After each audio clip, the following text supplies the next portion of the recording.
If you are intending to use SharePoint 2010 for your public website, you've got a couple of things to consider. First off is licensing. SharePoint is typically licensed per user, but that obviously isn't going to work for a public website where you could have hundreds of thousands of people visiting you. So Microsoft does have a different license that you need for SharePoint for internet sites. Now, we're not going to cover licensing at all in this course. There are many, many different options there. So talk to your Microsoft rep if there's something that you need.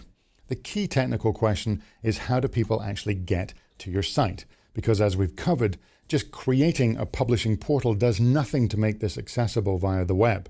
Well, first off, the machine that this is installed on will need to be available and visible on the public internet. And that's going to be your administrator's job to make sure the domain names hook up correctly and point to the correct site collection in SharePoint. Now, your farm administrators will also need to do some work in SharePoint Central Administration to make this particular site collection visible over the web. You'll have to turn on anonymous access. And that will be done in several places, not just for this site, but for the entire site collection. It has to be done in Central Administration, as well as something called the web application and the web server as a whole. One of the issues here is, what if I'm using SharePoint both for internal use and I want to use it for a public website? Well, I would be very, very wary about putting this site collection out on the public internet on the same machine as my internal content.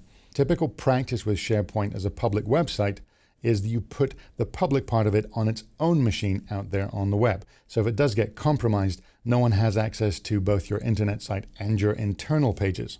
Now, a question that I occasionally get asked is there some way SharePoint can save off its pages as static pages and we can just FTP those up to some location on the public internet? And unfortunately, SharePoint really doesn't work that way. It's not how it does things. However, the idea is sound, because really the situation that you want is to work on an internal SharePoint server behind a firewall, and you develop your pages on this machine that's only visible and only available inside your organization. And then you're going to create your changes and move them to the public SharePoint server that is available outside the firewall, but only contains that part of the site that's necessary to be outside. Now, this functionality is supported. You can do this. Now, both of these machines have to have SharePoint installed, but there is an option in SharePoint Central Administration to do what are called content deployment jobs, where you can develop on the internal machine, and when you finish developing all your pages on a nightly or a weekly or hourly basis, or just on demand, it can find all the latest published and approved pages and move them to a different SharePoint server.